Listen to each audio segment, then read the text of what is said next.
ओम शांति। 10/3/2025। मीठे बच्चे, तुम्हें मनुष्य से देवता बनने की पढ़ाई पढ़नी और पढ़ानी है। सबको शांति धाम और सुख धाम का रास्ता बताना है। प्रश्न है, जो सतो प्रधान पुरुषार्थी हैं उनकी निशानी क्या होगी? उत्तर, वह औरों को भी आप समान बनाएंगे, बहुतों का कल्याण करते रहेंगे, ज्ञान धन से झोली भरकर दान करेंगे, 21 जन्मों के लिए वर्षा लेंगे और दूसरों को भी दिलाएंगे। गीत है ओम नमो शिवाय। ओम शांति। भक्त जिसकी महिमा करते हैं, तुम उनके सम्मुख बैठे हो तो कितनी खुशी होनी चाहिए। उनको कहते हैं शिवाय नमः, तुमको तो नमः नहीं करना है। नमः माना झुकना। बाप को बच्चे याद करते हैं, नमः कभी नहीं करते। जब याद कर रहे हैं समान बनने के लिए तो नमन की बात नहीं। जब तक भक्ति का है संस्कार तो क्या करते हैं, आप ऊंचे हम नीचे, तो फिर झुकते हैं। बाप को बच्चे याद करते हैं, नमः कभी नहीं करते। यह भी बाप है, इनसे तुमको वर्षा मिलता है। तुम नमः नहीं करते हो, याद करते हो। जीव की आत्मा याद करती है। बाप ने इस तन का लोन लिया है, वह हमको रास्ता बता रहे हैं। बाप से बेहद का वर्षा कैसे लिया जाता है तुम भी अच्छी रीति जानते हो। सतयुग है सुखधाम, और जहां आत्माएं रहती हैं उसको कहा जाता है शांति धाम। तुम्हारी बुद्धि में है कि हम शांति धाम के वासी हैं। इस कलयुग को कहा ही जाता है दुख धाम। तुम जानते हो, हम आत्माएं अब स्वर्ग में जाने के लिए, मनुष्य से देवता बनने के लिए पढ़ रहे हैं। सिर्फ स्वर्ग में जाने के लिए नहीं, स्वस्थिति में तो सबको ही जाना है, लेकिन स्वर्ग में जाने के लिए मनुष्य से देवता बनने के लिए पढ़ रहे हैं। यह लक्ष्मी नारायण देवताएं हैं ना। मनुष्य से देवता बनना है नई दुनिया के लिए। बाप द्वारा तुम पढ़ते हो। जितना पढ़ेंगे, पढ़ाई में पुरुषार्थ कोई का तीखा होता है, कोई का ढीला होता है। किस बात का पुरुषार्थ? ये तो पहले बोला, अभी क्या बोला? पढ़ाई में जो पुरुषार्थ है, जबकि पुरुषार्थ अलग सब्जेक्ट है, पढ़ाई अलग सब्जेक्ट है। यहाँ क्या बोला? पढ़ाई में भी कोई का पुरुषार्थ, कि पढ़ाई भी किस विधि से पढ़नी है, क्यों पढ़ाई जा रही है, उसका राज क्या है, उसको उस रूप से लेना। और ऐसे ही बाबा ने कहा है रोज मुरली सुननी है, इसलिए हमें मुरली सुननी है। कितना फर्क है। पढ़ाई में भी पुरुषार्थ कोई का तीखा होता है, कोई का ढीला होता है। सतो प्रधान पुरुषार्थी जो होते हैं, वह दूसरे को भी आप समान बनाने का नंबरवार पुरुषार्थ कराते हैं, बहुतों का कल्याण करते हैं। जितना धन से झोली भरकर और दान करेंगे उतना फायदा होगा। मनुष्य दान करते हैं, उसका दूसरे जन्म के लिए, दूसरे जन्म में अल्प काल के लिए मिलता है। उसमें थोड़ा सुख, बाकी तो दुख ही दुख है। तुमको तो 21 जन्मों के लिए स्वर्ग के सुख मिलते हैं। मनुष्य जो दान करते हैं उनको क्या मिला बताया? थोड़े टाइम के लिए अल्प काल का सुख, और बाकी दुख ही दुख। और तुमको क्यों ऐसा? अंतर क्या है इसमें? जो दूसरे को आपने दिया, दान किया, लेकिन अगर अपने लिए कमाई नहीं की तो अपने जो कर्म होंगे वो तो सुधरेंगे नहीं। तो अपने कर्मों के आधार से क्या मिलेगा? दुख ही दुख। जो थोड़ा सा दूसरे को दान किया उसके आधार से थोड़ा सुख, और तुम्हें 21 जन्मों के लिए स्वर्ग के सुख मिलते हैं। माना तुम पहले खुद धारण करते हो, फिर दूसरे को दान करते हो। झोली में तुम्हारे छेद नहीं है कि जो सुना और गया, बस दिया और गायब, भूल गए। कहाँ स्वर्ग के सुख और कहाँ यह दुख। बेहद के बाप द्वारा तुमको स्वर्ग में बेहद का सुख मिलता है। सोचो, बेहद के बाप द्वारा स्वर्ग में गए, वही कितनी बड़ी बात हो गई। स्वर्ग में भी तुमको हद का सुख नहीं, स्वर्ग में हद के सुखों की भी कमी थोड़ी होगी, लेकिन तुमको स्वर्ग में भी बेहद का सुख, पीछे बोला ना, स्वर्ग में भी तुम मनुष्य से देवता बनने की, सिर्फ स्वर्ग में जाने की नहीं। ईश्वर अर्थ दान पुण्य करते हैं ना, वह है इनडायरेक्ट। अभी तुम तो सम्मुख हो ना। अभी बाप बैठ समझाते हैं भक्ति मार्ग में ईश्वर अर्थ दान पुण्य करते हैं। यहाँ कौन सा दान पुण्य करते हो? ईश्वर अर्थ। हाँ, जितने ज्यादा आप डायमंड इकट्ठे करते हैं उतना क्या दे रहे हैं ईश्वर को? कौन सा धन चाहिए? स्थूल धन। क्या करेगा वो? स्थूल धन क्यों लेता है तुमसे? ताकि वृत्ति का पता चले कि तुम्हारे अंदर त्याग की वृत्ति कितनी है, लोभ तो नहीं है। तो कहा ईश्वर अर्थ दान पुण्य करते हैं। आगे चल के बोला ना, ये भी फिक्स हो जाएगा कि आपको इतना तो धन देना ही है, माना जितने डायमंड्स आपकी कैपेसिटी है। बाप तो जानता है ना कि आप कितने साहूकार हो, कितने फ्री हो, कितने निर्बंधन हो, मनसा से कितने हल्के हो। उस हिसाब से आपका फिक्स हो जाएगा, इतने डायमंड्स तो आपको देने ही है। तो अपना अपना पता चलता है अंदर कि हम कितने दे सकते हैं, कितने दे सकते हैं। जिसने भी ऐसे ऐसे किया वो बताए कितने दे सकते। सबने ही किया ज्यादा करके। कितना फिक्स करें आपका? मंथली या वीकली, डेली का? कितने डायमंड दे सकते हो? बस 240। सब 240 वाले हैं। फिर 240 बोले? हाँ बिल्कुल ठीक। टारगेट होना चाहिए ना। कोई अच्छा करते हैं तो अच्छा मिलता है, बुरा पाप आदि करते हैं तो उसको ऐसा मिलता है। यहाँ कलयुग में तो पाप ही होते रहते हैं, पुण्य होता ही नहीं। करके अल्प काल के लिए सुख मिलता है। अभी तो तुम भविष्य सतयुग में 21 जन्मों के लिए सदा सुखी बनते हो। उसका नाम ही है सुखधाम। प्रदर्शनी में भी तुम लिख सकते हो कि शांति धाम और सुख धाम का यह मार्ग है। शांति धाम और सुख धाम में जाने का सहज मार्ग। अभी तो कलयुग है ना, कलयुग से सतयुग, पतित दुनिया से पावन दुनिया में जाने का सहज रास्ता, बिगर कौड़ी खर्चा। ये तुम ही बोल सकते हो। वो ब्राह्मण बोल सकते हैं जो जाते हैं ढेर के ढेर। उनको कोई बोले बिगर कौड़ी खर्चा, वो कहेंगे जाते से ही हमें पता चलने लगता है इतना तो आपको देना ही है। ये कहाँ, वो कौन बोल सकता है?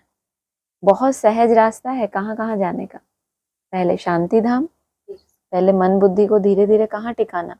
शांति में टिकाना। उसके बाद फिर क्या मिले? आत्मा को सुख मिले जो वो चाहती है। वो भी विशेषता क्या? बिगर कौड़ी खर्चा। तो मनुष्य समझे, क्योंकि पत्थर बुद्धि है ना, बाप बिल्कुल सहज करके समझाते हैं। इसका नाम ही है सहज राजयोग और सहज ज्ञान। कौड़ी भी वो लोग खर्च करने को तैयार होते हैं, ब्राह्मण होते हैं ना, खर्चा भी मंजूर है उनको। क्या चाहते हैं बदले में? क्यों? हाँ, जो वो चाहते हैं वो ही उनको ना मिले तो वो उनकी कौड़ी भी क्या हुई? बदले में जो चाहते हैं, भक्ति मार्ग में कहते हैं ना, शिष्य का धन लिया गुरु ने और उसका शोक हरण नहीं किया, तो ऐसा गुरु कहाँ जाता है? पाताल लोक में। ऐसा कुछ है वहां पे भक्ति मार्ग में कि शिष्य का धन हर लिया और उसका शोक हरा ही नहीं। वो गुरु आप उसको, उसने आपको गुरु बनाया क्यों? क्यों आया आपके सेंटर पे? क्या चाहिए था उसको? लड्डू पेड़ा तो घर में भी खा रहा था, नहीं खा सकता था? बाजार में जाके खाता। कोई ब्राह्मण नहीं था तब तक उसको बंधन था क्या कि बाहर का नहीं खा सकता? तो वैसा वाला क्या कोई घर में रह के नियमों पे थोड़ी चल रहा था? नहीं, ऐसा अच्छा मिलता है ना। ये ऐसे बड़ा ही डाइवर्ट कर देते हैं छोटे बच्चे। बेहद में जाते जाते बेहद वालों को भी हद में लेके आना है।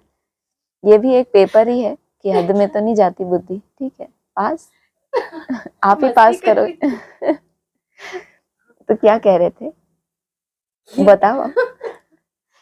गुरु किस लिए किया? हाँ, गुरु किसके लिए किया आपको? कि आप उनको क्या दो? शांति दो, सुख दो। और आते ही आप उनको क्या करते हो? आओ हमारे डाइनिंग हॉल में चलो। तो क्या चाहिए उसको? जो उसको चाहिए आत्मा को अगर ना मिला तो वो अपना तन मन धन क्यों लगाएगा? कोई भी अपना तन मन या धन, 3 शक्तियां हर एक के पास होती हैं, कुछ न कुछ, तो वो कहीं भी देने को तैयार हो जाता है। जैसे अपना बच्चा होगा तो उसके लिए तीनों स्वाहा कर देगा, मन की शक्ति, तन की, सब कुछ देता है ना, क्योंकि उसको पता है प्राप्ति है, मेरा बच्चा है, क्योंकि उसके साथ तो मोह है। दूसरा कोई बिजनेसमैन हो, कहीं इन्वेस्ट करेगा, तन की ताकत, मन, धन सब कुछ लगा देगा, नींद का भी त्याग, भूख का भी त्याग, क्योंकि उसको बदले में उसका डबल फायदा मिलने वाला। ऐसे ही आत्मा को भी क्या चाहिए? एक्चुअली में आत्मा को सुख शांति चाहिए। नहीं तो आप ये बात सोचो कि कोई बहुत पैसे वाले हैं, उनके पास सब कुछ है, क्यों वो जीव घात करते हैं, क्यों सुसाइड करते हैं? माना अपने शरीर को खत्म करना, चलो दूसरे को मार दिया अपने सुख के लिए, अपने शरीर को भी मार दिया, क्यों ऐसा? हर एक को सबसे ज्यादा प्यार किससे होता है? खुद के साथ होता है, और फिर खुद के शरीर के साथ। अगर कोई अपने शरीर को भी खत्म कर रहा है, इसका मतलब वो मैं नहीं है ना, वो मैं कुछ और है जिससे वो प्यार करता है, और उसके कारण उसको भी खत्म कर रहा है जो मेरा है। वो मैं नहीं है शरीर, वो मेरा है। तो मेरा को हम छोड़ सकते हैं, लेकिन वो जो मैं है, मेरा मन बुद्धि, वो टॉर्चर हो रही है उसकी। उसको फिजिकल कोई दुख नहीं है जो सुसाइड कर रहा है, उसकी मन बुद्धि जो मैं है वो दुखी है। उसको लग रहा है कैसे भी करके इसको मुझे छुड़ाना है, उसको सुखी बनाना है। तो उसको लगा कि यही खत्म हो जाएगा। तो सोचो, जब भी कितना वैल्यूबल है, इस शरीर को थोड़ा भी कहीं दुख होता है, कर्म भोग आता है, तो कितना टॉर्चर, उसको खत्म करने की हिम्मत। इसका मतलब मन बुद्धि को कितना दुख है, जो मैं है वो दुखी है, तो मेरे को भी क्या कर दिया? स्वाहा कर दिया। तो आत्मा को एक्चुअली में वो चाहिए, उसकी वजह से वो भटकती है, यहाँ जाए, फलाने के पास जाए, फलाने के पास जाए। और बाबा कह रहे हैं तुम उनको क्या बताओ? एकदम सहज रास्ता, पैसा खर्च करने की बात नहीं है। जो मन बुद्धि भटकी है तो उसी को कंट्रोल करना पड़ेगा, चाहे जाप के द्वारा करो, चाहे अच्छे अच्छे विजन बनाओ, किसी भी विधि से करो, है ना। आत्मा को पुरुषार्थी बनाना, उसको भक्त नहीं बनाना कि तुम यहाँ आओगे तो तुम्हारा कल्याण होगा। तुम्हें करना पड़ेगा, चाहे तुम यहाँ आओ चाहे वहां जाओ, करना तुम्हें ही पड़ेगा। नहीं तो फिर समय कराएगा। कोई विघन परिस्थिति ऐसी आई जहां आपका मोह है, वहां कोई विघन आया, तो बाबा बाबा करोगे कि नहीं करोगे? उस समय भी नहीं करेंगे, करेंगे ना उस समय। तो फिर वो करना पड़े, वो किया नहीं, आपसे कराया गया, क्योंकि आपने बाबा को माना अपना कि भगवान मेरा बाप है। अब उसको आपको साथ लेके ही चलना है। और इतना समझाया कि समय बहुत खराब है, ऐसा है वैसा है, कर्म भोग, सब तरह से अलर्ट किया। शरीर का कैसे ध्यान रखो, मन बुद्धि का कैसे ध्यान रखो, व्यर्थ से भी बचाओ उसको। और नहीं रखा ध्यान तो फिर आपसे कौन कराएगा? समय करेगा। तो उसमें आधा भाग्य किसका हुआ? समय का, क्योंकि उसने कराया ना आपसे, वो भी तो चैतन्य है। अभी आगे समझेंगे उसको कैसे आधा भाग्य लूट ले जाता है। बाप तुम बच्चों को कितना सेंसिबल बनाते हैं। आ ही गया, यह लक्ष्मी नारायण सेंसिबल है ना। भले श्री कृष्ण के लिए क्या क्या लिख दिया है, वह है झूठे कलंक। श्री कृष्ण कहता है, मैया मैं नहीं माखन खाया, इसमें लिखा है ऐसा। क्या कहता है? मैंने माखन नहीं खाया। इन लोगों की मटकी ही ऐसी थी मिट्टी की कि एक डंडा मारा और टूट गई, तो माखन किसको मिल गया? अभी इसको पूरा सुनो तो समझ आए। अब इसका भी अर्थ नहीं समझते कि मैं नहीं माखन खाया, तो बाकी खाया किसने? किसने खाया माखन? हमने भी नहीं खाया। वो कह रहा है मैंने भी नहीं खाया। खाया किसने? बलिहारी किसकी सारी? शिव बाबा की ना। पूरा समझेंगे। बच्चे को दूध पिलाया जाता है, बच्चे माखन खाएंगे या दूध पिएंगे? बच्चे को क्या पिलाया जाता है? माखन बनाने का प्रोसेस है ना। माखन बना बनाया होता है या बनाना होता है? दूध तो बना बनाया होता है। तो बच्चे को दूध पिलाया जाता है, फिर उस दूध को जमाया जाए, फिर उसका मंथन किया जाए, तब जाके क्या निकले? सार निकले। तो वो जो सार निकला, विश्व की बादशाही अर्थात माखन। माना ये जो आप, वो तो एक हो गया माखन विश्व की बादशाही। ये माखन कौन सा? शिव बाबा ने तो ज्ञान दूध सबको दे दिया, आप सबको भी दे दिया ना। तो आप भी दही जमा रहे हो ना, एकाग्र हो रहे हो, फिर मंथन कर रहे हो ताकि सार निकले। तो वो जो एकाग्रता की फाइनल स्टेज है हमारी, जैसे कि वो माखन है। तो सब गोप गोपियां लगे हैं, अपना मंथन कर रहे हैं, अपना माखन डायमंड्स इकट्ठे करके टांग देते हैं ना ऊपर मटकी में, आज हमारे इतने बने। नहीं तो वो बैठा बैठा देखता होगा ना, इसकी मटकी में इतना माखन, इसकी मटकी में इतना माखन। लेकिन उसके लिए क्या है, मटकी को चेक तो करना पड़े ना कि मिट्टी की तो है कि सोने की है। अब सोने की होगी तो डंडा पड़ेगा तो टूटेगी नहीं, और डंडा पड़ गया एक और सारा माखन बह गया, सारा उमंग उत्साह कम, सारे डायमंड्स फेंक दिए, अब कोई डायमंड नहीं। भाई साहब ने कहा था इतने बनाओ, हमने बनाए और पड़ा तो डंडा, तो क्या फायदा। कंपटीशन बहुत बड़ा है ना, तो ढेर सारे दौड़ रहे हैं, हम भी विश्व के मालिक, तो जिसको बनना है वो तो देखेगा ना यार, ये सब तो नहीं बन जाएंगे, तो रेस में थोड़े कम होने चाहिए ताकि छोटी रेस हो, हम जीतें। हर एक ऐसा ही करता है ना कि हम कैसे जीतें, तो वो मटकियों को क्या किया जाता है, डंडा पड़ता है चेक करने के लिए। मिट्टी की होगी तो क्या होगा, टूट जाएगी। सारा बाबा कहते हैं ना, अगर तुम्हारा बुद्धि रूपी बर्तन कैसा है, मिट्टी का है, तो फोड़ के निकल जाएगा जो भी बाबा उसमें देगा, चाहे वो ज्ञान का दूध है, चाहे तुमने दही जमाया, चाहे मक्खन रखा। लेकिन मटकी कैसी रही तुम्हारी, मिट्टी की अगर रही तो वो तोड़ के निकल जाएगा। कोई तोड़ेगा तभी तो ना, अपने आप तोड़ोगे क्या, नहीं, तो कोई ना कोई तो कारण बनेगा ना। तो वो देह भान टूटा तो पता चला अरे वो सारा मक्खन गायब। तो सोने की होगी अगर, तो फिर क्या होगा, कोई हिमालय जैसे भी पहाड़ आ जाए, विघन आ जाए, तो बाबा क्या कहते हैं, टूटेगा नहीं ना। तो उसने तो कह दिया कि मैंने नहीं खाया माखन, मना ये मटकियां जो तोड़ के अपने घर में तो खाया, लेकिन ये कलंक कब लगा कि कृष्ण ने माखन खाया। गोप गोपियों ने उंगली उठाई ना कि हमारा माखन ले लिया, हमने इतना इकट्ठा किया, एक ही डंडा पड़ा। वो कहते मैंने नहीं, शिव बाबा है, परीक्षा लेने वाला कौन है सबकी, शिव बाबा है ना। तो मैंने नहीं खाया क्योंकि हमारे तो घर में ही इतना माखन है, हम तुम्हारे घर में जाके क्यों मक्खन खाएं। लेकिन शिव बाबा को है ऐसा, कहाँ श्री कृष्ण सर्वगुण संपन्न मर्यादा पुरुषोत्तम, वो क्यों ऐसा ऐसा डंडा मारे जो किसी का माखन खत्म हो जाए, ऐसा तो नहीं है ना। तो मैंने नहीं खाया, हमारे घर में तो बहुत माखन है। तो बाकी खाया किसने, बच्चे को दूध पिलाया जाता है, बच्चे माखन खाएंगे या दूध पिएंगे, यह जो दिखाया है मटकी फोड़ी आदि आदि, ऐसी कोई बातें हैं नहीं। वो तो स्वर्ग का फर्स्ट प्रिंस है, कितने दिव्य गुण होंगे, क्यों हम दूसरे की मटकी फोड़ें, क्यों, ये कोई कंपटीशन थोड़ी है। ये तो हमने ऐसे ही बोला कि इतना सारा कंपटीशन है, थोड़ों की मटकी फोड़ दो तो कम हो जाए, तो हमें ही मिले मक्खन, लेकिन ऐसा लगता तो नहीं प्रैक्टिकल में। महिमा तो एक शिव बाबा की है। ये आया छुपा रुस्तम पीछे से, वो कह रहा बेचारा मैंने कुछ नहीं किया, मैंने कुछ नहीं किया, लेकिन जो बैठा है अंदर, महिमा सारी किसकी है, शिव बाबा की है।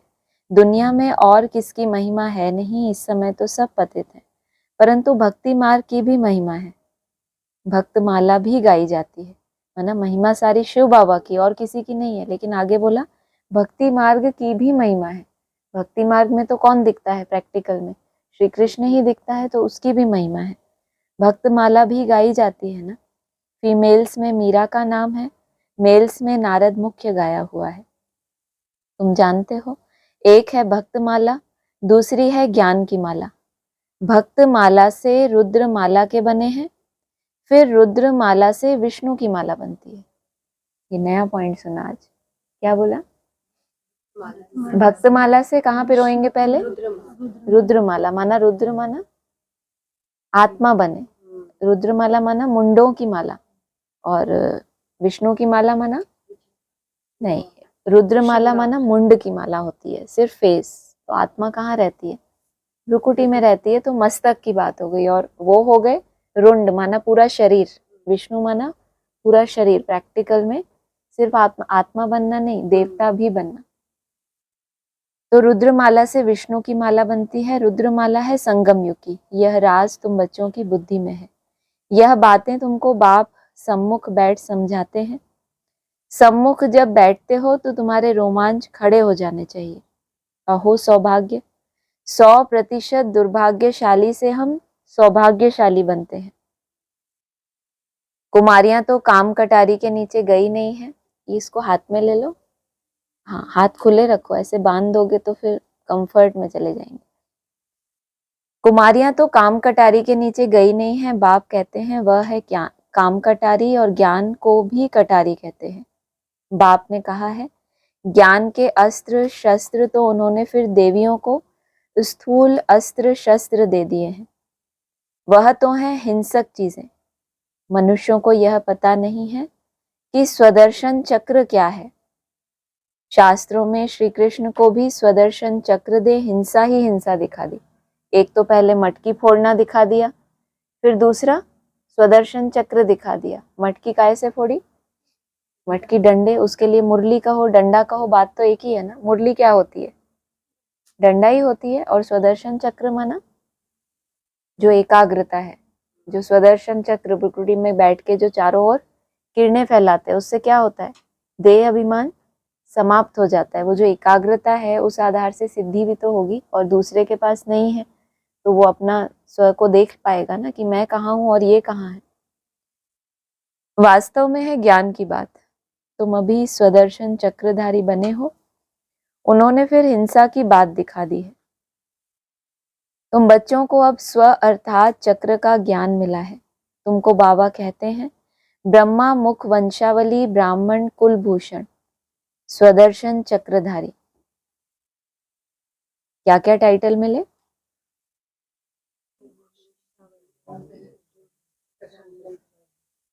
ब्रह्मा मुख वंशावली पहला, और दूसरा माना ब्राह्मणों का कुल तो बहुत बड़ा है। भूषण किसको कहते हैं?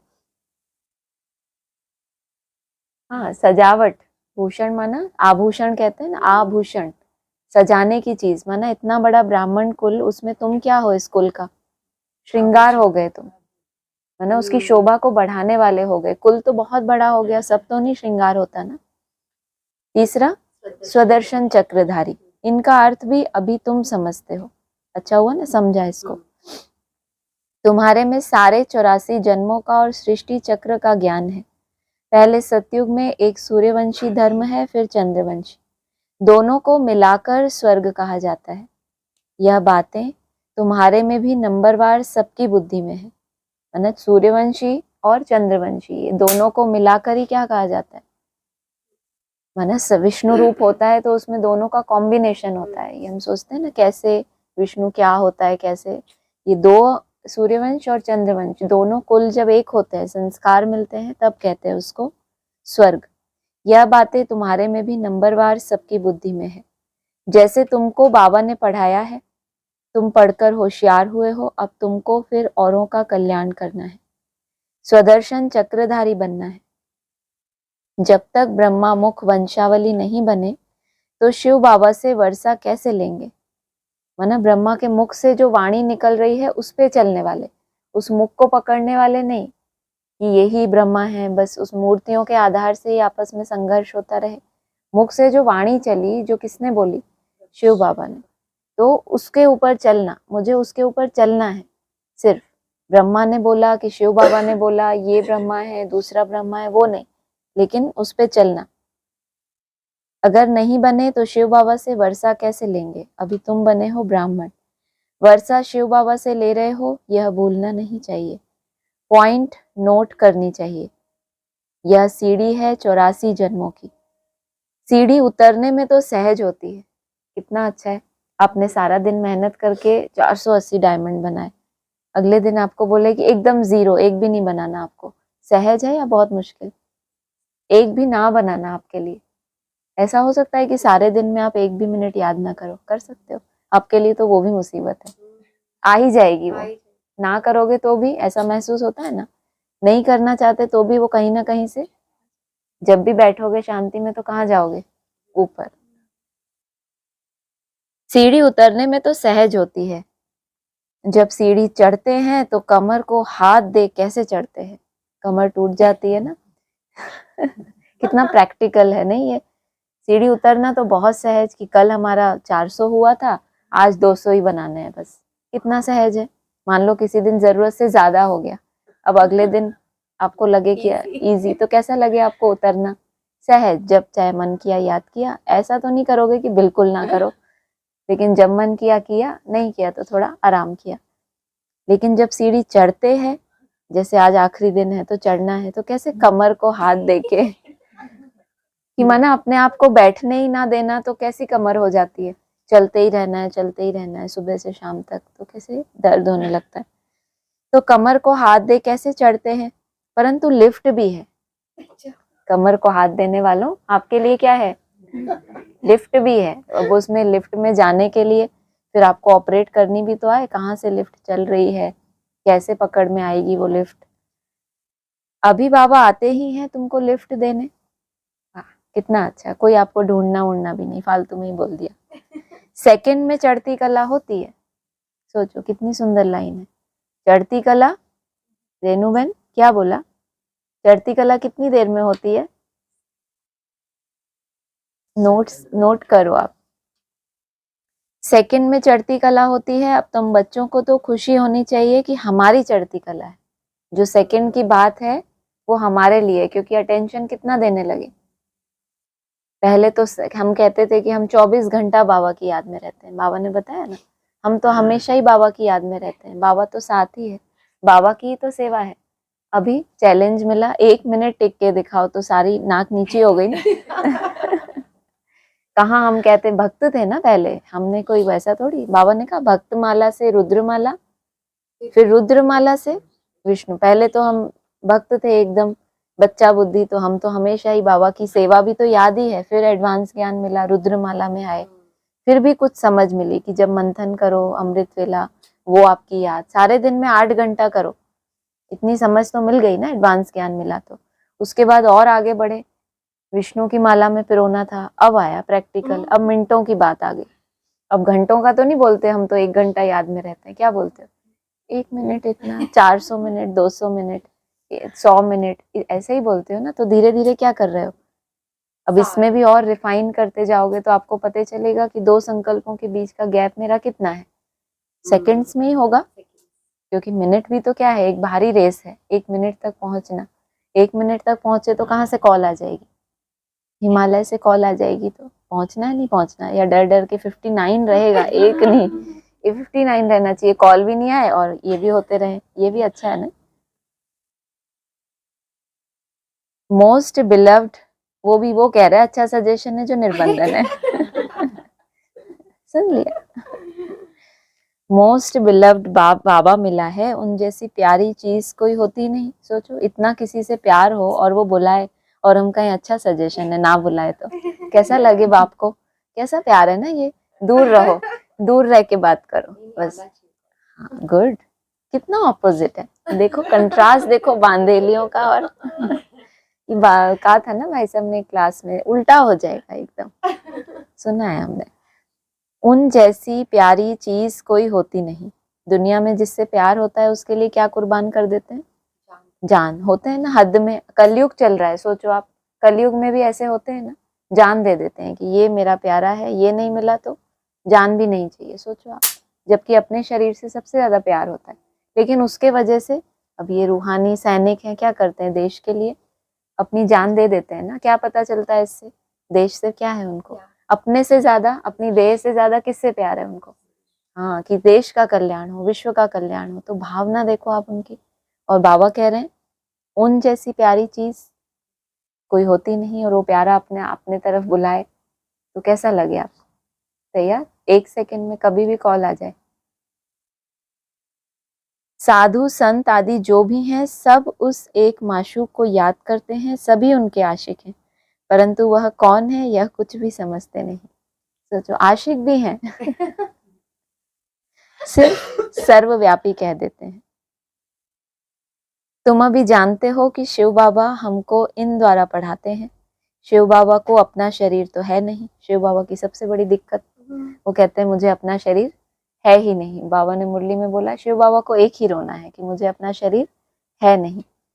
वह है परम आत्मा, परम आत्मा माना परमात्मा, परम आत्मा, ऊंचे से ऊंची आत्मा माना परमात्मा, जिसका नाम है शिव। बाकी सब आत्माओं के शरीर पर नाम अलग अलग पड़ते हैं, एक ही परम आत्मा है जिसका नाम शिव है।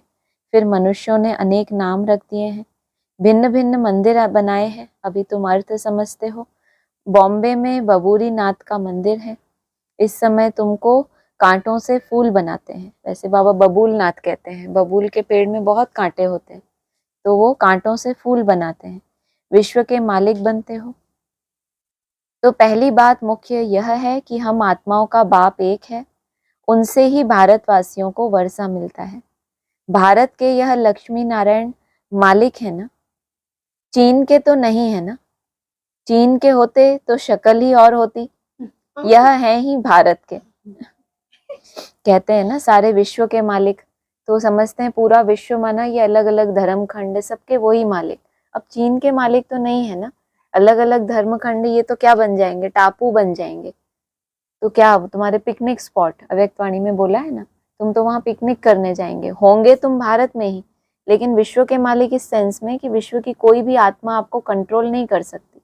आप उनको यहाँ बैठे अपने मनसा से भी कंट्रोल कर सकते हैं, लेकिन वो कोई दूसरा आपको अपने साइंस से या किसी भी विधि से कंट्रोल ना कर पाए, तो आप क्या हो गए, सबके मालिक हो गए। लेकिन ऐसे तो नहीं कि चीन में पैदा हो गए या वहां जाके बैठ गए तो शक्ल ही कैसी हो जाएगी, क्या क्या खाते रहते हैं। चाइना में जाके देखो, चीन के तो नहीं है ना, चीन के होते तो शक्ल ही और होती, यह है ही भारत के। पहले पहले गोरे फिर सांवरे बनते हैं, आत्मा में ही खाद पड़ती है, सांवरी बनती है। मिसाल सारा इनके ऊपर है, भ्रमरी कीड़े को चेंज कर आप समान बनाती है। सन्यासी क्या चेंज करते हैं, सफेद कपड़े वाले को गेरू कपड़े पहनाकर माथा मुड़ा देते हैं। एक्चुअली में करना चाहिए क्या, अंदर का परिवर्तन करना चाहिए, लेकिन सन्यासी क्या करते हैं, कपड़े चेंज करा के माथा मुड़ा दिया तो कहला गए सन्यासी। माना स्थूल करना बहुत आसान, मन बुद्धि का करना हर चीज, स्थूल त्याग बहुत आसान और मन बुद्धि का करना बहुत मुश्किल। तुम तो यह ज्ञान लेते हो, ऐसे लक्ष्मी नारायण जैसा शोभनीक बन जाएंगे। अभी तो प्रकृति भी तमो प्रधान है, तो यह धरती भी तमो प्रधान है, नुकसान कारक है। आसमान में तूफान लगते हैं, कितना नुकसान करते हैं, उपद्रव होते रहते हैं। अभी इस दुनिया में है परम दुख, वहां फिर परम सुख होगा। बाप परम दुख से परम सुख में ले जाते हैं, इनका विनाश होता है, फिर सब सतो प्रधान बन जाता है। अभी तुम पुरुषार्थ कर जितना बाप से वर्षा लेना है उतना ले लो। अभी कौन, तुम पुरुषार्थ कर, लिखो, अभी तुम पुरुषार्थ कर बाप से जितना वर्षा लेना है ले लो, नहीं तो पिछाड़ी में पश्चाताप करना पड़ेगा। वो भी ताप होगा, वो भी आपके पाप कर्मों को क्या करेगा, भस्म करेगा। रोते रोते भी याद किसको करोगे, भगवान को याद करोगे ना कि, लेकिन वो कैसी याद है आपकी, वियोगी, पश्चाताप कि मैं नहीं कर पाया, भगवान मुझे माफ कर दो। तो भी भगवान को ही तो याद कर रहे हो ना, अपने कर्मों की माफी मांग रहे हो, लेकिन है क्या वो पश्चाताप। जो करने का समय था वो बीत गया, बाद में जाके आपने वो अग्नि को प्रज्वलित किया। बाबा आया परंतु हमने कुछ नहीं लिया, यह लिखा हुआ है, भंबोर को आग लगती है तब कुंभकर्ण की नींद से जागते हैं। बोलो, जब आग लगनी हो जाती, कोई कोई की नींद बहुत गहरी होती है ना, तो कितना भी कुछ आवाजें करो, थोड़ा कुछ करो तो उठते नहीं। बाबा ने अव्यक्तवाणी में बहुत अच्छा एग्जाम्पल दिया कि किसी को जब अलर्ट करना होता है ना तो घंटी बजाते हैं। तो ये जो माया के विघ्न आते हैं बीच बीच में, ये भी तुमको अलर्ट करने के लिए आते हैं कि जागो, अलर्ट हो जाओ। तो उस समय एकदम से हम कैसे पुरुषार्थ में अलर्ट हो जाते हैं। कुछ भी परिस्थिति बनती है, शारीरिक, मानसिक, पारिवारिक, जो भी परिस्थिति बनती है, उस समय क्या होता है, पुरुषार्थ में कुछ ना कुछ अलर्ट हो जाते हैं ना। तो बाबा ने कहा ये जो तूफान है ये क्या करता है, तुम्हारी लौ को, अग्नि को बढ़ाता है। हवा लगती है तो क्या होता है, अग्नि तेज हो जाती है ना, और तेज जलने लगती है। तो ये इनको वैसे रूप में समझना चाहिए। भंबोर को आग लगती है तो कुंभकर्ण की नींद से जागते हैं, फिर हाय हाय करके मर जाते हैं। ये उनकी बात है जो जागे ही नहीं। मरते भी कैसे हैं, हाय हाय करके। हाय हाय के बाद फिर जय जयकार होगी, माना मरने वाले मर जाएं, फिर जो बचे हैं वो क्या करेंगे कि अरे हम तो जीवित हैं, हम जी गए मतलब। तो कहा हाय हाय के बाद फिर जय जयकार होगी, माना जो जीते रहेंगे उनको क्या कहेंगे, जीत हुई उनकी। कलयुग में हाय हाय है ना, एक दो को मारते रहते हैं, बहुत ढेर के ढेर मरेंगे। कलयुग के बाद फिर सतयुग जरूर होगा, बीच में यह है संगम, इसको पुरुषोत्तम युग कहा जाता है। बाप तमो प्रधान से सतो प्रधान बनने की युक्ति अच्छी बताते हैं, सिर्फ कहते हैं मुझे याद करो और कुछ भी नहीं करना। आज क्या करना, और कुछ नहीं करना। अभी तुम बच्चों को माथा आदि भी नहीं टेकना, कि हम भगवान की चिरौरी करें, भगवान मेरा ये काम कर दो, हम आपको लड्डू देंगे, ये चढ़ाएंगे, वो चढ़ाएंगे। तो अभी तुम बच्चों को माथा आदि भी नहीं टेकना। बाबा को कोई हाथ जोड़ते हैं तो बाबा कहते हैं ना तो तुम आत्मा को हाथ है ना बाप को। उनको बताओ, हाथ जोड़ते हैं जो हाथ जोड़ते हैं, ना बाबा को हाथ है ना तुम आत्मा को हाथ है, फिर हाथ किसको जोड़ते हो? कलयुगी भक्ति मार्ग का एक भी चिन्ह नहीं होना चाहिए, ठीक? पक्का? हे आत्मा, बाबा कह रहे हैं, हे आत्मा तुम हाथ क्यों जोड़ती हो? सिर्फ मुझ बाप को याद करो। याद का मतलब कोई हाथ जोड़ना नहीं है। हाथ जोड़ने का मतलब है संस्कार मिलाना, जो हमारे लेफ्ट और राइट, माना संस्कार मिलके जैसे बाप चाहता है वैसे बन जाए। ना लेफ्टिस्ट की हीन भावना हो, ना राइटियस का अहंकार हो, बस एक समभाव में स्थित हो जाए। दोनों मिलके एक जो हमारी पर्सनैलिटी बाबा बनाना चाहता है वैसी बन जाए। याद का मतलब कोई हाथ जोड़ना नहीं है। ऐसे नहीं तुम हाथ जोड़ोगे, माथा टेकोगे, तुम ज्यादा याद आने लगेगी, ऐसा कुछ भी यहाँ पे ऐसा नहीं मिलेगा। तो कहा मनुष्य तो सूर्य को भी हाथ जोड़ेंगे, कोई महात्मा को भी हाथ जोड़ेंगे, तुमको हाथ जोड़ना नहीं है। यह तो मेरा लोन लिया हुआ तन है, परंतु कोई हाथ जोड़ते हैं तो रिटर्न में जोड़ना पड़ता है। तुमको तो यह समझना है कि हम आत्मा हैं, हमको इस बंधन से छूटकर अब वापस घर जाना है। इनसे तो जैसे नफरत आती है, किनसे? इस पुराने शरीर से जैसे कोई कोई को क्या होता है, नफरत आती है कि कब आत्मा बने और हमेशा डिटैच ही रहें, हल्के रहें। इस पुराने शरीर को छोड़ देना है। जैसे सर्प का मिसाल है, भ्रमरी में भी कितना अकल है। जैसे नहीं हमें इनडायरेक्टली कोई टोंट मारता, वैसा नहीं लगता। भ्रमरी में भी कितना अकल है जो कीड़े को भ्रमरी बना देती है। तुम बच्चे भी जो विषय सागर में गोते खा रहे हैं, उनको उससे निकाल क्षीर सागर में ले जाते हो। अब बाप कहते हैं चलो शांति धाम। मनुष्य शांति के लिए कितना माथा मारते हैं। सन्यासियों को स्वर्ग की जीवन मुक्ति तो मिलती नहीं। हाँ, मुक्ति मिलती है, दुख से छूट शांति धाम में बैठ जाते हैं।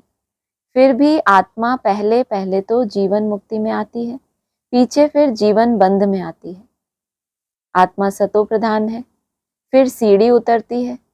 पहले सुख भोग, फिर उतरते उतरते तमो प्रधान बन पड़े हैं। अब फिर सबको वापस ले जाने के लिए बाप आए हैं। बाप कहते हैं मुझे याद करो तो तुम पावन बन जाएंगे। बाप ने समझाया है जिस समय मनुष्य शरीर छोड़ते हैं तो उस समय बड़ी तकलीफ भोगते हैं, क्योंकि सजाएं भोगनी पड़ती हैं। जो हिसाब किताब है, अपने जीते जी तो कोई ऐसे अच्छे कर्म किए नहीं कि हमारे पाप कर्म क्या हो जाए, कुछ ना कुछ खत्म हो जाए। तो शरीर छोड़ने के समय क्या होता है, बहुत तकलीफ भोगनी पड़ती है।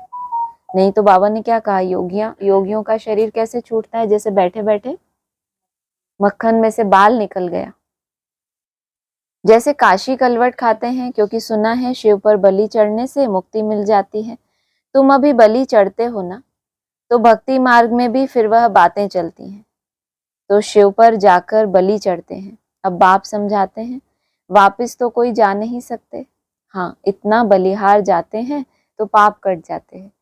उस जन्म के जो भी उनके पाप हैं, काशी कलवट में कूदते हैं तो सारे पाप उस जन्म के कट जाते हैं। फिर हिसाब किताब नए सिरे से शुरू होता है। नई दुनिया में आते हैं, काशी में भी प्रवेश करते हैं, तो क्या होता है, पुराना जो भी हिसाब किताब है वो सब एक समय के लिए, क्योंकि बड़ा त्याग किया ना, अपने मान शान का त्याग, खान पान का, रहन सहन का, तपस्या का, कितने सारे त्याग हैं। तो पुराने हिसाब किताब चुकतू। लेकिन फिर अगर नए हिसाब किताब बनाए, नई समझ आने के बाद, तो फिर नए सिरे से हिसाब किताब ज्यादा बनना शुरू होते हैं। तुम इस सृष्टि चक्र को जान गए हो, इस समय सबकी उतरती कला है। बाप कहते हैं मैं आकर सर्व की सद्गति करता हूँ, सबको घर ले जाता हूँ, पतितों को तो साथ नहीं ले जाऊंगा।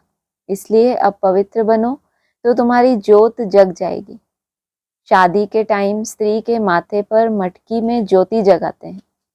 यह रस्म भी यहाँ भारत में ही है। स्त्री के माथे पर मटकी में ज्योत जगाते हैं।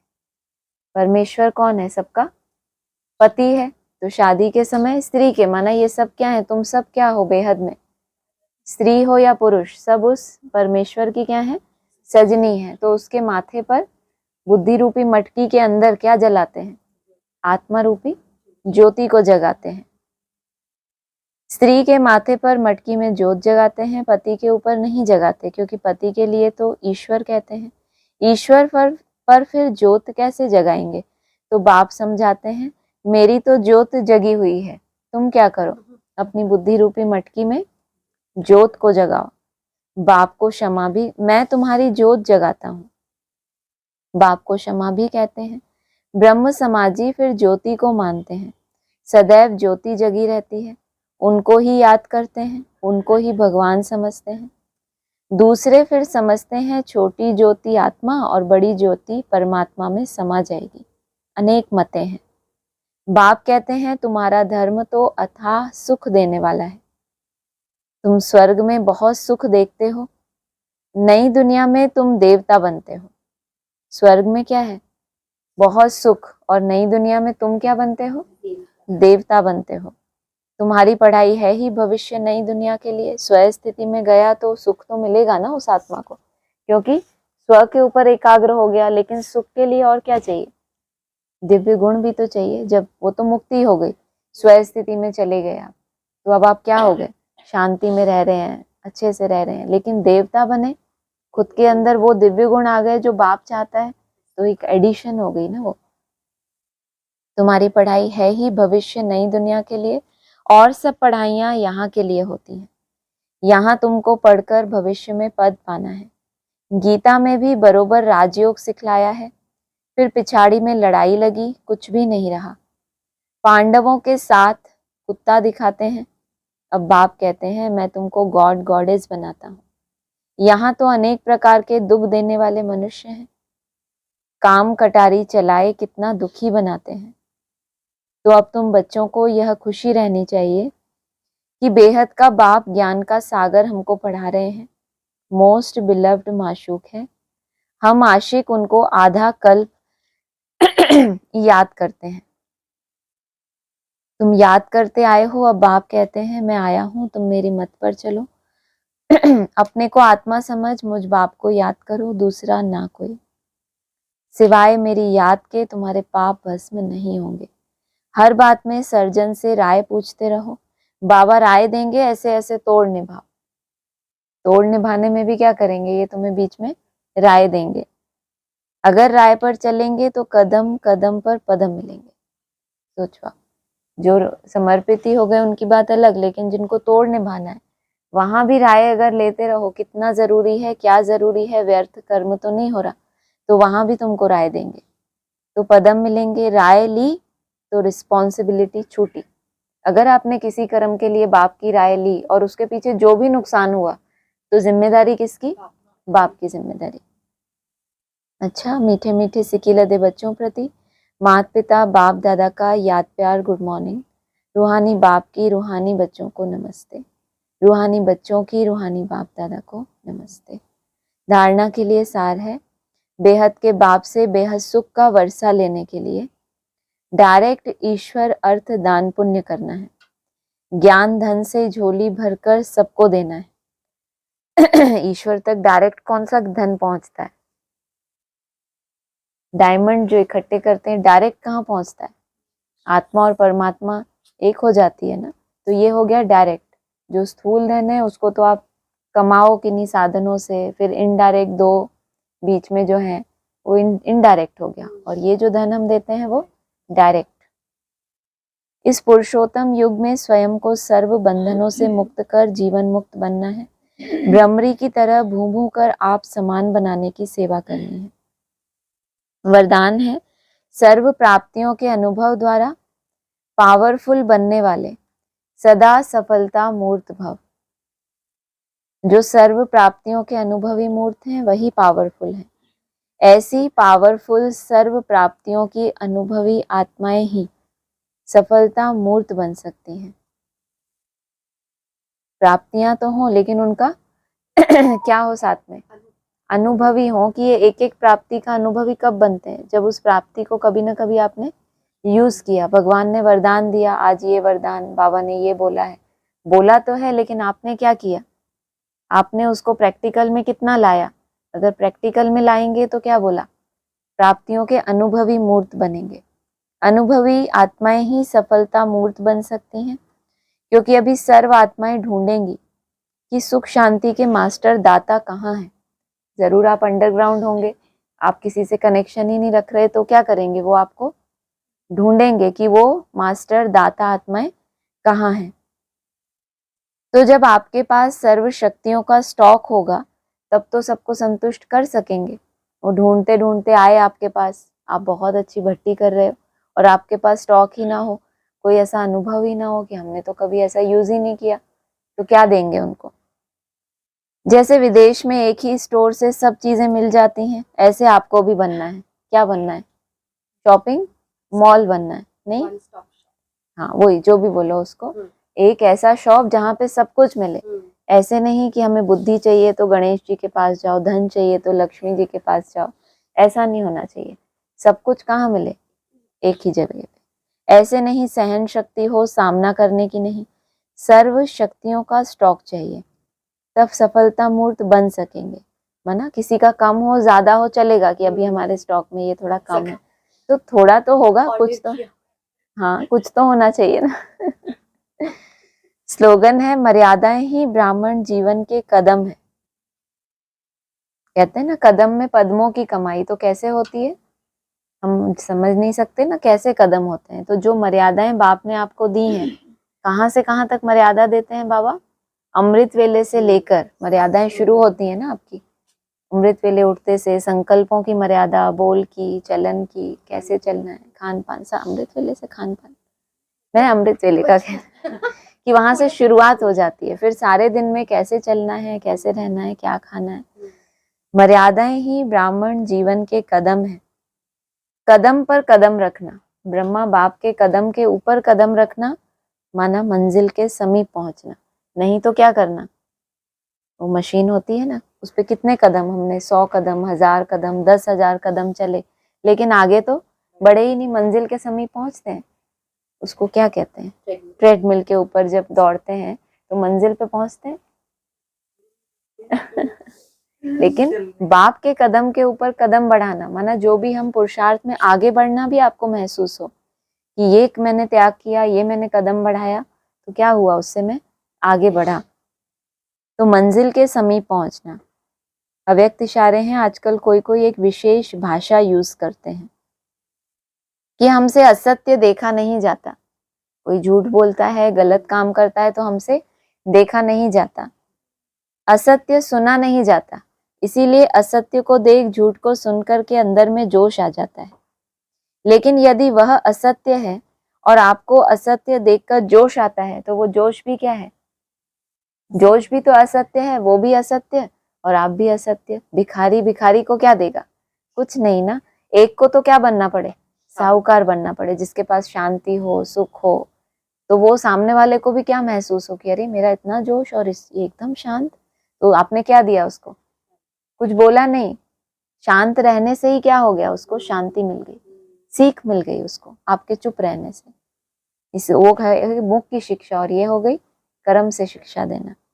असत्यता को, तो जोश भी असत्य है ना। असत्यता को खत्म करने के लिए स्वयं में सत्यता की शक्ति धारण करो। सत्यता है ही जो 7 गुण है आत्माओं के, वो उससे भरपूर रहे आत्मा। बहुत सुंदर। ओम शांति। हाँ जी, क्या? जोर से बोलो।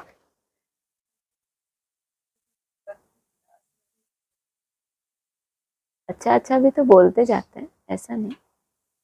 मुरली कैसी भी हो, मटकियां, जो मटकियां, कोई कोई गोप गोपियां कैसी होती हैं, उनकी मटकियां टूटती भी हैं तो वो खुश होती हैं कि वाह, हमें अपनी चेकिंग हुई, हमें पता तो चला कि हमारी मिट्टी की कमजोर मटकी थी। अब मिट्टी की भी कई कई मजबूत होती हैं बहुत, उसमें भी कमजोर, कच्ची ईंटें, पकी हुई ईंटें, और एकदम तरह तरह की होती है ना। कोई कोई गोपियां तो बहुत खुश होती हैं, वाह हमारा चुराया, हमारा चुराया। अच्छी बात है, आप बनो विश्व के मालिक, हमें नहीं बनना। जो इकट्ठा किया सब अर्पण कर दिया। लेकिन कोई कोई शिकायत करते हैं कि ऐसा हो गया वैसा हो गया। तो तरह तरह के गोप गोपियां हैं पुरुषार्थी। हम कौन से वाले, हम मटकी को ही क्या बनाना चाहते हैं, सोने की मटकी, तो वो टूटे ही ना, कितने भी उसमें डंडे पड़े, मक्खन भी सुरक्षित और हम भी विश्व के मालिक के आसपास तो कुछ बजे। इनको तो हर समय मनोरंजन ही चाहिए। कितनी भी बेहद की बात बोलो, वो एक ऐसी बात बोलती है कि सारा मेरा नशा ही गोल हो जाए। कोई नहीं, मजाक कर रहे, मजाक कर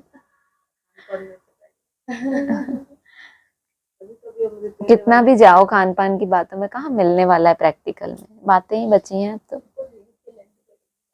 हाँ अच्छा हुआ वो, हाँ, बचाने के लिए।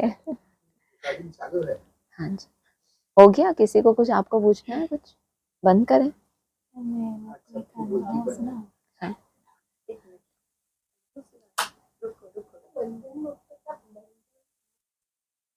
एक सेकेंड रुको, दीदी बोल रहे, एक मिनट इनको बोलो। क्या बोल रहे हो आप, बोलो। इनको दे दो, अच्छा, उनका तो मुझे जवाब देना पड़ेगा। मतलब बाबा जो ऐसे बोलते हैं ना कि ब्राइड ग्रूम एक ही है और बाकी तुम सब हो सजनिया, तो ना वो सीन मुझे दिख रहे थे, मतलब कि वो एक ही है, तो वो एक ही है, मतलब मेरे को सामने भाई साहब दिख रहे थे कि वो एक ही है और सारी सजनिया, मैंने कोई स्त्री पुरुष नहीं दिख रहे थे, मतलब सब सजनिया सजनिया, मैंने सब आत्मा की बिंदियाँ चमक रही थी और सारा संसार मतलब बिंदी बिंदी दिख रहा था और केवल एक ही है, वो पुरुष है बस, और बाकी सब आत्माएं हैं। मतलब ऐसे मेरे को पिक्चर सामने आई थी और वो ये पॉइंट भी आया था कि एक ही है ब्राइड ग्रूम और तुम सब सजनिया हो आत्मा रूपी। बहुत ये मतलब ऐसे देखा मैंने याद ट्रैफिक कंट्रोल करते करते। इसमें बोलो ना, बंद मतलब माइक गिराना नहीं। जीवन बंद मतलब क्या, जीवन में है, अच्छा जीवन में है लेकिन कोई ना कोई बंधन है। ब्राह्मण तो सब बन गए ना, ब्राह्मण जीवन शुरू हो गई, वो पुरानी जीवन खत्म हो गई, लेकिन उस जीवन में भी तो बंधन है। कितने तरह के बंधन है, बाबा ने अव्यक्त वाणी में समझाया था ना, मैं का बंधन, मेरे का बंधन, ये और फिर मोटे बंधन। उस दिन तो सोने की और हीरे की जंजीरों का बोला था, लेकिन ये तो महीन बंधनों की बात अलग हो गई जो सूक्ष्म है। तो हर एक आत्मा जब तक अपनी कर्मातीत, कंट्रास्ट है, कर्मातीत माना कर्मों का सब बंधन खलास, फाइनल कर्मातीत, उससे पहले ये जो हम डिटैच होते होते होते होते, वो एक निर्बंधन जीवन मुक्त का हो या कर्मातीत का हो, एक ही बात है। किसी भी तरह का बंधन जो हमारी याद में विघन डालता है, चाहे व्यर्थ संकल्पों का हो, नेगेटिव का हो, बाहरी कोई स्वभाव संस्कार, हमारा स्वभाव संस्कार, हमारे शरीर का कर्म भोग, हमारे किसी मित्र संबंधियों का कर्म भोग, कोई भी चीज जो हमें बांध रही है यहाँ इस दुनिया में, वहां नहीं जाने दे रही ऊपर मन बुद्धि को, वो सब बंधन है। इसमें ऐसा आया कि पहले जीवन मुक्त होते, जीवन बंद में आते। हाँ, सतयुग आदि में जीवन मुक्त होते हैं ना, फिर धीरे धीरे वहां तो जीवन मुक्ति होती है क्योंकि वहां आत्मिक स्थिति होती है सतयुग त्रेता में, तो वहां बंधन नहीं बांधते, ऐसे मोह माया ये सब नहीं होता, विकार ये सब नहीं, लेकिन शरीर है, लेकिन सबको याद है कि हम आत्मा है, ऐसा।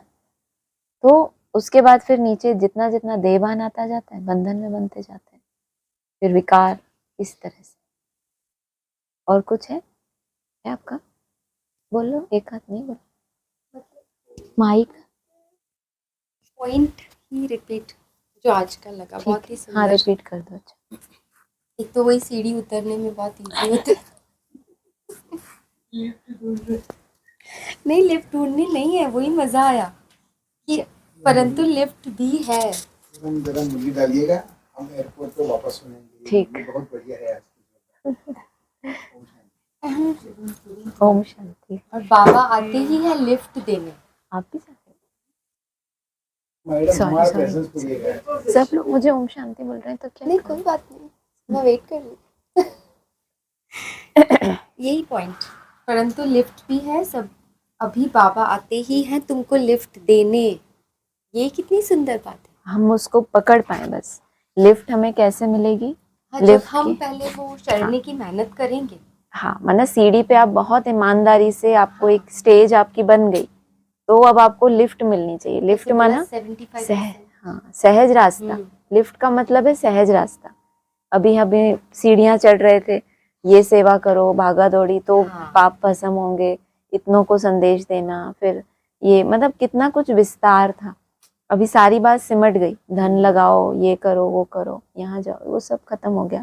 सहज रास्ता मिल गया कि अपने संकल्पों को देखना, कहाँ जा रहे हैं, कौन सी दिशा है, वेस्ट ज़्यादा है, रूटीन के हैं, नेगेटिव हैं, चेक करना, चेंज करना और फ्लाई। तो मैंने सहज रास्ता मिल गया, शॉर्टकट। अब आपने भी तो बहुतों को बताया होगा ना ये रास्ता, ऐसे ट्रैफिक कंट्रोल, ऐसे ये बहुतों को। अब वो लिफ्ट पकड़ते ही नहीं, उनको वो सीढ़ी ही चाहिए, वही मेहनत, धक्के खाना, ये वो, उनको लिफ्ट नहीं चाहिए। जबकि कितना सहज है, बस चार्ट बनाना है, अपना खान पान का टेंशन, ट्रैफिक कंट्रोल, बीच बीच में अभ्यास, उसको बढ़ाना। कितनी आत्मोन्नति वाली सब्जेक्ट है और बहुत सहज। जो बोला ना तुम और कुछ मत करो, मुझे याद करो, आज की मुरली में ही था। लेकिन उनको कुछ और करना है, उसका कारण है, क्योंकि इधर मन बुद्धि टिक नहीं रही ना, तो समय को कैसे सफल करें। देख रहे हैं और ज्यादा अपने अंदर, जैसे जैसे आप योग करेंगे और ज्यादा दिखेगा ना अंदर क्या क्या है, दिखेगा। वो देख के घबरा जाते हैं कि अरे फालतू बैठने से तो और ज्यादा व्यर्थ आ रहा है। ऐसा नहीं है, वो आएगा, वो बाहर जाएगा धीरे धीरे, आपको बस वो दिखा रहा है कि ये है अंदर। जब भी आप देखो आपका बहुत जरूरी कोई काम हो और आप भूल गए, आप थोड़ी देर के लिए अकेले बैठो, आपको एकदम क्लिक होता है, माना एकाग्रता से हमारे काम सही होते हैं। जो हम भूल गए हैं, जो चीजों को हमने छोड़ दिया, वो भी आपको याद आ जाएगा। देखना कभी भी कोई आप काम पिछले दिन का भूल गए हो, तो आपको अमृत वेले में टच हो जाएगा, अरे मेरा वो एक जरूरी काम है। ऐसा होता है ना, क्यों? आपकी मन बुद्धि एकदम ऐसे। कितना अच्छा एक एग्जाम्पल कहीं पढ़ा था मैंने कि समुद्र का या नदी का जल ऐसे ऐसे हो रहा है, उसमें आप अपना फेस देख पाओगे? एकदम बह रहा है ऐसे कल कल। तो और अगर ऐसे स्टिल है और उसमें आप अपना चेहरा देखो तो कैसा लगे? एकदम क्लियर। तो ऐसे आपका मन शांत है, तो उसमें आपको अपना सही जो है आपके अंदर वो दिख रहा है, तो डरो मत ना, वो दिखेगा। और जितना और याद करते जाओगे, बाबा बाबा भी करते जाओगे, निकलेगा। लेकिन वो जो उठता है ना, सागर मंथन से पहले पहले जो विष निकलता है, सब दूर भाग जाते हैं, सब भाग जाते हैं कि अरे ये तो क्या क्या दिख रहा है, इससे तो हम दूसरों को ज्ञान सुनाए वही अच्छा। लेकिन उससे पाप भस्म नहीं होंगे ना, पाप भस्म नहीं होंगे, फिर भी कर्म भोग भोगने पड़ेंगे, सजाएं खानी पड़ेंगी, विधियां फिर वो दूसरी वाली होंगी आपके पाप कर्म भस्म करने के लिए। ये सिर्फ एक समय सफल है कि आप पाप नहीं कर रहे। जितनी देर ज्ञान सुना रहे हैं, सेंटर पे हैं, कोर्स करा रहे हैं, सेवाएं कर रहे हैं, प्रदर्शन, आप पाप नहीं कर रहे है ना, क्रोध नहीं कर रहे, विकारों में नहीं। जितनी देर वहां रहेंगे क्रोध थोड़ी करेंगे, विकर्मों से बच रहे हो, लेकिन जो किए हुए विकर्म है वो भस्म नहीं हो रहे, बिल्कुल नहीं हो रहे भस्म। ये मुरली चली है बाबा की, ज्ञान से कभी भी विकर्म विनाश नहीं होते। कितना भी रमण कर लो, चाहे 6 घंटे का भाषण करो, मुरली की बात है। ज्ञान के विस्तार में जाना कोई बहुत बड़ी बात नहीं है। मैं कह रही हूँ ना, महाभारत 1 लाख श्लोक थे और अभी देखो लाखों हैं। तो विस्तार में तो भक्त भी जाते हैं, सार में टिकना और फिर उसका जो एक्यूरेट विस्तार आता है वो बहुत शॉर्ट और स्वीट होता है। उसके लिए लंबा लंबा नहीं चाहिए आपको। बाबा ने कहा ना कि अगर मनसा सेवा नहीं कर सकते तो फिर कर्मणा सेवा। हाँ, वही बात है ना कि जिसके लिए वो देखता है कि मेरा ये लेवल नहीं है, मेरा ये मतलब है, फिर भी उससे नहीं हो रही मनसा सेवा, फिर भी अगर वो ट्राई करे, बार बार सीढ़ी पे चढ़े, जैसे किसी को, हाँ, अगर वो बार बार कोशिश करे, उसके पास ईमानदारी से कि नहीं मुझे भी ये करना है, उससे नहीं हो रहा तो वो भी करता रहे वाचा कर्मणा, लेकिन ये भी करे, धीरे धीरे इसका स्टॉक बढ़ाए और उसको लगे उसको कि अब मेरा मन थोड़ा थोड़ा स्थिर हो रहा है तो और बढ़ाए। है ना, बाबा क्या कहते हैं, एक कदम, उसमें ये नहीं रहा, उसका लग ही नहीं रहा तो वो क्या करे? प्रयास तो हर एक कर सकता है।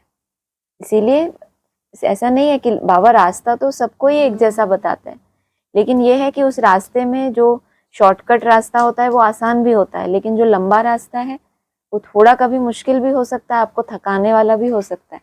तो उसमें धैर्य टूट जाता है लोगों का कि नहीं हो रहा। 1 दिन करेंगे, 2 दिन, हफ्ता करेंगे, 10 दिन, महीना लगेगा, मन तो रुक ही नहीं रहा बिल्कुल।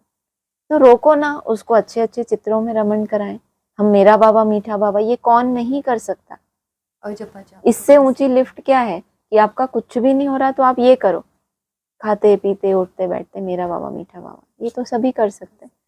लेकिन अब वही है, हर एक की अपनी अव्यक्त वाणी पट में कितने खुले। इशारे दिए हैं। और कल भाई साहब की क्लास सुनी हम्म, तो उसमें यही था ना कि कितनी भी बड़ी सेवा कर दी, लास्ट में बाबा यही कहते थे वो कि तो वो ठीक तो है। ठीक है, लेकिन स्वस्थिति में कितना टिके। अभी अव्यक्त वाणी पढ़ती हूँ ना मैं, जो पॉइंट्स निकालते हैं तो उसमें वापस पढ़ना होता है सारा, तो वही उसमें पढ़ने में आया कि बाबा ने जो तुमको रूहानी सेवा बताई है वो कितनी की, ये किया वो किया, लेकिन बाबा 6 मास बाद तभी आएंगे, अभी कल परसों भी हमने पढ़ी, तभी आएंगे जब ये तुम एकता मेरेपन को समाप्त, बाबा तभी आएंगे। और वो क्या सोचते हैं, इतना हमने ये किया बाबा खुश होंगे, मतलब बाबा कोई पढ़ी ही नहीं है। तुम्हारा मैंपन खत्म हो जाए ना तो बाबा की ड्यूटी पूरी हुई।